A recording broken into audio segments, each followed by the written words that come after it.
I'm going to read the title story, which originally appeared in Bellevue Literary Review, and I don't think that it needs any introduction beyond that. So this is But Now Am Found. Metal. The brace encased her, chin to hip, hard plastic and metal. She wore it for her spine, that snaky column, a second body to reshape the damaged one. Winter, the metal at her neck was cold, filmy with fingerprints. Summer, it was too hot for him to touch. She hid it with turtlenecks, smocks, silky scarves, her shoes big and clunky, for support, she said. At movies, at meals, under glass-shaped lamps in the library where they studied, she sat upright, unable to bend. Wispy hair fell into her face whenever she leaned forward. His own hair, nearly as long, like Jesus. She said it to tease him, and in retort, he called her teacher's pet, extending the phrase hard on the R. Good girl, ambitious girl, yearbook editor, chorus soprano, player of bright riffs on her parents' secondhand piano, so different from his slacker habits, classes skipped, joint smoked beneath the bleachers at lunch.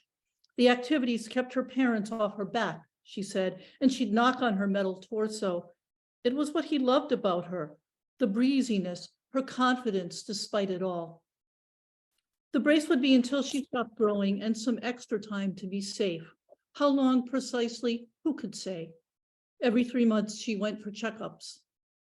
He tried to imagine what it was like for her, the weight of the brace lifting from her hips, the paper gown, the x-ray machine, her spine illuminated on the light table, the doctor's finger tracing wayward vertebrae, his veined hands, hairy at the knuckles.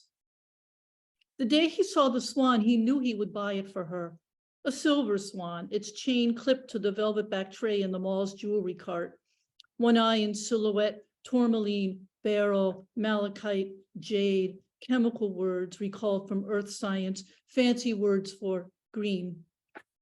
There were other things he thought she might like, silver hoops tiny enough not to bang against the brace, a circular brooch, but the swan was special, sprung from ugliness, then look.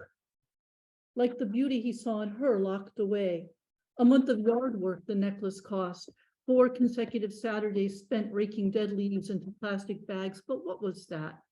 Their anniversary nearly a year from the day she'd agreed to meet him at the movies, and it was at the movies that he handed her the wrapped box, waiting until the lights rose and the theater began to fill for the next show.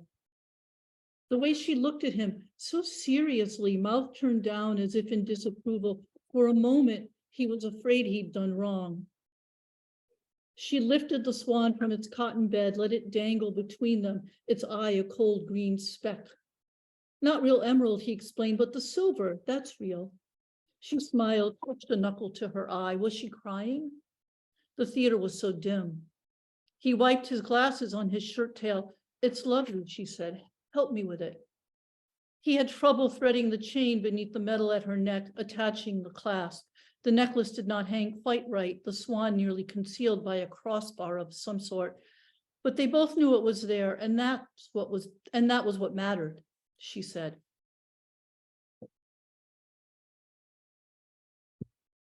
His second gift, a month later, was almost better, the driver's license they'd been waiting for. With this came a shift in his status, her parents expecting to meet this boy who would take their daughter out, drive her places in his parents' car. Because he was nervous, he smoked a joint on the way over, just a hit to calm him, so that later, sitting on one of the matching floral armchairs in her living room, chatting with her mother about the courses he was taking, Algebra 1, Intermediate Spanish, Biology, Civics, nothing special, nothing AP, homeroom, their one period in common, he hoped the tic-tacs masked his breath. A white crucifix hung behind the couch, Jesus caked in plastic blood. The only other artwork was a painting of an ocean at sunset, or was it sunrise? Wondering this made him want to laugh. He shouldn't have smoked. Her upright piano was against one wall, but not a book in sight. How did she get so smart? Her mother's face, a crumpled bag, blonde hair gone to rust. She wore an apron, offered sugar cookies and pink lemonade, warnings about speed limits and curfew. The movies, Mom, her daughter groaned. We're only going to the movies. Her father, he saw briefly and just that once, a big squared-off man with meaty hands. When they shook hello, he felt the man's high school ring, a gaudy thing, gumball-sized. His grip too hard. If there's trouble, he said, leaving the sentence unfinished. Other times he heard the man banging away in the basement, hammers pounding, drills boring holes. He thought it would change things being able to drive, spending time alone with her, but it didn't seem too much. At the movies, they still shared tubs of popcorn, scrabbling through kernels until she shushed him, then holding hands through the rest of the show. Always during the week, she was busy, but sometimes he'd sit with her in the library and pretend to study while she worked. Once he took her to the beach, parking as far as possible from the other cars, couples in back seats, boys doing donuts, their tires screeching on ice. He kept the radio low, so it didn't matter what song was sung, the vocals a backdrop to soothe or excite. The heat was cranked high, and they took off their coats and sweaters. She loosened his ponytail from his rubber band, smoothed the hair over his collar. He loved how her hair smelled, the sharpness of it, lemon and pine. With her, he could imagine himself someone ambitious, an A student, scholarship material, someone to make parents proud. He reached across the driver's seat, pulled her towards him, awkward in the tight space, her brace making it even more difficult. They had kissed before, of course, in the dark of the movies or briefly before saying goodnight. Not like this, though, with his arms around her, the windows fogging and the squeal of tires growing faint. He stroked the coarse wool of her shirt, an arm, a shoulder, inching his way towards her breast, touching instead something foreign, a buckle, a strap that made him recoil. I know, she said, it's in the way. No, it's all right. It's just the thing you don't expect, was what he wanted to say. Hardness where softness should be, metal for flesh, a thing with no give. Uncertain what to do, he kissed her again, lightly, ignoring what was between them until he forgot it altogether and they nearly missed her curfew. A Sunday, she told him she'd faked cramps. He biked across town, concerned because it wasn't like her to lie. What with the sermon, the hymns, the jelly donut social, her parents would be gone for hours. Still, she urged him to hurry. No one answered the door, so he let himself in. Her shades were drawn, the room dark to hide that she'd been crying. Something about a grandmother. She sobbed, barely coherent. Her grandmother down south, mobs of cousins she barely knew, floppy-eared, living in shacks. The way she described it, cows to milk, chickens pecking worms, the middle of freaking nowhere. All July and August, it's not fair. He would forget about her. No, he would not. She had to believe him. She stomped her foot, the stupidity of it. And what she did next astonished him, pulling her shirt right over her head, throwing it to the floor. Look at me, look, as if things aren't crappy enough. Ribs, clavicles, shoulder blades, he stared at her fragmented body. Flat breasts in a white cotton bra, 2 bars attached to a molded corset like a pair of metal suspenders. There were screws, bolts, springs, straps. How could she stand it? She sat on the bed, almost as tall as him because the brace held her rigid, her eyes red rimmed, the lids puffed. If he could touch her, reach into that awful cage. Wait, she said, I want you to see. His stomach churned with excitement. She kicked her pants loose and stood up. A greasy leather strap locked the corset in place over white bikinis. Her arms were goose flesh. What would her stomach look like? He could feel himself growing hard, wanting her. Take it off, he whispered, just this once. I can't. I won't be able to get it back on. I'll help. You don't know how. It's tricky. Show me. He lifted her hair, loosened a screw at the base of her head. The metal neck ring slid apart. He locked it back in place. See? What else? I don't know. Shh. It'll be easy. You do this all the time. Not alone. But you're not alone. He unbuckled the corset and the brace shifted loose on her hips. He pried it apart. She did the rest, pushing it from her body, stepping out. Without the brace's support, she leaned slightly to the right. Porcelain, he thought, meaning not her skin, which was pale from lack of sun, but the bones themselves, how fine they were, how easily he could imagine them shattering. He put his hand on her stomach, the slack muscles beneath, making him nearly weak. From the pocket of his jeans, he removed a crumpled joint. "Are you crazy?" she said. "It'll stink up the whole house."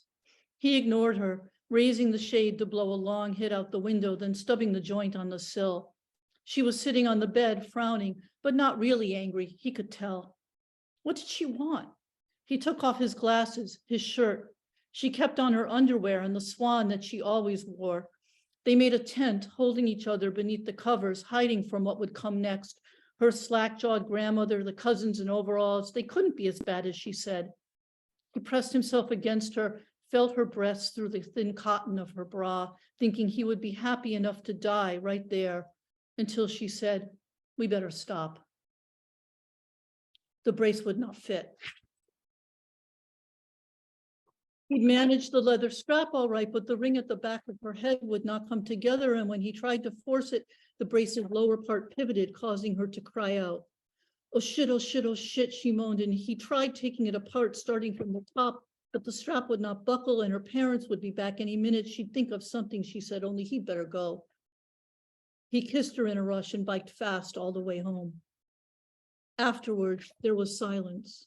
Her phone privileges revoked. "She's not allowed to talk," her mother said. "You'd better stop calling." That stern woman with her apron and sugar, her mouth a jagged line. He waited in homeroom at the cafeteria table they shared. He went to the yearbook office, the music room. No one had seen her. At night, he would ride past her house, the lights always off, and her father's car missing from the driveway. Excuse me a minute. Fire. The postmark was smudged, the card showing a chapel, white and scabby against a bright sky. And the name, Salvation Valley, printed in red across the bottom. "You are on the forbidden list. Can you believe such a thing? But I found a way to sneak this out. Do not write me back. Here they make us rise at dawn, the days being spent in chores and prayer. There are hikes, testimonials, a beat-up piano out of tune. I tried to warn you. Love." He fixed on that last word, one they'd never said. How to read it, how to understand. He pictured her scrubbing potatoes, hoeing weeds, hands raw, fingernails dirty and chipped. Always she kept them meticulous, the better to play. The piano would be battered with rough yellow keys, but it was something at least, some small consolation. At prayers, she knelt on a splintered floor, slept in a barracks. He could see her turning and turning on her hard little cot, mosquito bitten, sweaty inside the brace. He would steal his father's car, rescue her.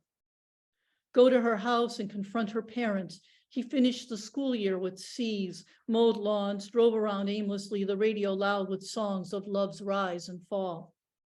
Her letter, weeks later, was even more terse. "You are in my thoughts. Here, they do not believe in deformity but being a mark of sin." In the accompanying photo, she was lined up second row before the chapel, everyone alike in baggy t-shirts, khakis, baggy t-shirts that covered their collarbones. Still, it was clear she did not wear the brace. Her face was sunburned, her eyes in a squint. I have earned privileges, piano hymns during weekday services. So strange to find myself in this place. I'll try to write again. Take care. He thought about Moonies, Manson girls, Krishnas with their shaved heads, their robes, the orange of prison uniforms. How long would it take? So strange to find myself. Strange indeed, his level-headed girl, too smart for tales of angels and clouds, devils with pitchforks, eternal flames. And that word, deformity. Surely she didn't believe such a thing, because how could her body, her beautiful body, which he'd seen and touched, be a mark of sin? She was crooked was all, stoop-shouldered, slightly leaning. Without the brace, she would become hunched, her ribs weighing on her heart, compressing it. She'd told him that. Had they seized it, locked it away, tossed it in a bonfire like so much trouble? The week before, he'd had an eye exam and his prescription had been strengthened. Until the drops wore off, he'd felt vulnerable, the world unfamiliar. In the photo she'd sent, no one wore glasses. Water. The carnival was coming. All day, men worked in the heat of the municipal lot, assembling rides from pieces stashed in trailers. The tilt-a-whirl, the carousel and scrambler, he watched them take shape. Games of chance appeared overnight, dartboards, mounted rifles, shelves of plastic sheathed animals, sad-eyed dogs, benignly smiling lambs. Late August, he'd not heard from her again. Had he imagined it, their time together, the grave look on her face when they kissed, the taste of Cherry's chapstick, and the way she'd grab his arm in the movies, her image distinct as ever, then wavering, a mirage. He shook his head, a mirage in a sundress splayed with tiny blue flowers. The carnival's opening night, he biked over, hoping to meet friends. She was in a group of girls, dowdy ones, some of whom he recognized. She smiled at his approach, excused herself from her gaping companions. A week, she said. She'd been back a week. You could have called. They won't let me use the phone or written. It was, you don't know. It wasn't like I could just walk to a mailbox. What was it like then? Gently, he put his hands on her shoulders, claiming her. She kept still, her arms at her sides, her gaze focused on some distant point. She was shorter than he remembered. Her hair, sun-bleached and brittle, was clipped back in a way that made her look severe. At her neck, a plain gold cross. He toyed with it, rubbed it between his fingers. Who had given it to her? You don't wear it anymore, he said. The brace? I told you, I don't have to. It was not what he meant, and he suspected she knew that. He took her hand. Briefly, she let him, surprised at how soft it was, how tentative her grip. Side by side, they walked down the midway, nodding at acquaintances, answering each other's light questions. His summer was fine, boring really. She'd be back at school, yes, a full schedule. Colored lights flashed, music blared, the air reeked of burnt sugar and grease, molecules refusing to rest in the makeshift buzzing world. He bought a cotton candy, their lips turning sticky from the treat, and it was all he could do to keep from kissing her right there on the midway with everyone to see. On the tilt-a-wheel, they pressed their backs to the wall, struggling not to slide to the pit below. The scrambler felt as if it might just fly apart, one loose nut or bolt to send them careening out to sea. She was thrown against his shoulder, then propelled back. All around them were shrieks of mock terror and delight. They played a game of chance. He would win something, a Cupid doll, a coin purse, a string of beads. She could count on him. He placed a folded dollar on 6, his lucky number, his birth month and date. The barker spun a wheel and the numbers blurred, then slowed, ticking past the apex. He tried again, another folded bill. Each mark on the wheel denoted not a number, but an ordinary moment from a life barely begun. He imagined them that way. The wheel stopped and he was an old man asleep in rumpled pajamas. Again, and he was a baby screaming for suck. Once more, he saw himself stroking a woman's dark hair as she bent over something, a flower bed, a fussing child. Beneath her thin shirt, he could see the perfect knobs of her vertebrae. They walked away empty-handed. But there was nothing I wanted, she said, nothing at all. At the top of the Ferris wheel, their cars swayed, pinpricks of light beneath their feet and the sulphurous whiff of low tide on the breeze. He could just glimpse the sea ablaze where the sun was low, the mythical place where the earth fell away, where dragons appeared on old maps, a place he could take her, where they could be themselves. Win or lose, he had to try his luck, up in the air, finally alone, but she turned her face from his. No, it's different now.